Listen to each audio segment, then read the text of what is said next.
আজকে আমি খেয়ে নিয়েছিলাম কতগুলো মাছের রেসিপি আর না তুমি কি খেয়ে নিয়েছো কি খেয়ে নিয়েছো বললা? আজকে আমি খেয়ে নিয়েছিলাম কতগুলো মাছের রেসিপি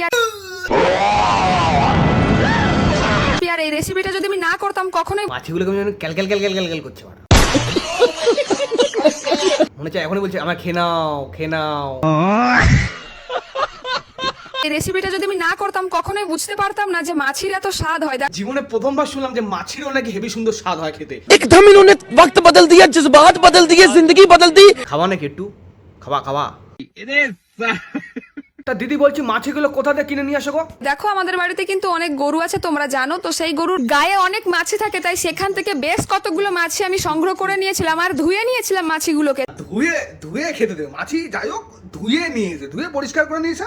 এবার ঠিক আছে, এবার কোনো প্রবলেম নেই, ঠিক আছে ধোয়া কিন্তু ঠিক আছে, খাবার তো ফলো করে দিও, তাহলে আমিও তোমার বাড়িতে এক বাটি পাঠিয়ে দেবো। তারপর দেখো কি কি দিয়ে আমি বানিয়েছিলাম। আর এই রেসিপিটা করতে কিন্তু বেশি মাল মশলা প্রয়োজন হয় না। না বেশি মাল মশলা আবার লাগে না, ঠিক আছে মাল মশলা কমই লাগে। তা দিদি বলছি কি মশলা লাগে গো?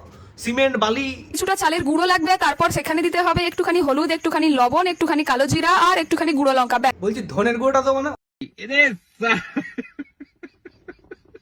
ব্যাস আর কিছু লাগবে না। তারপর জল দিয়ে ভালো করে ওটাকে একটু নাড়াচাড়া করে নিতে হবে, একটা ব্যাটার তৈরি করতে হবে। তারপরে এই ব্যাটারের মধ্যে দিয়ে দিতে হবে সেই মাছিগুলোকে। তারপরে গরম তেলের মধ্যে সেই ব্যাটারটা দিয়ে ভালো মতন গোল গোল করে ভালো করে ভেজে নিলেই হয়ে গেল আমাদের মাছের রেসিপি বা মাছের চপ। আর গরম গরম চপগুলোকে শসা, পেঁয়াজ, কাঁচা লঙ্কা এসব দিয়ে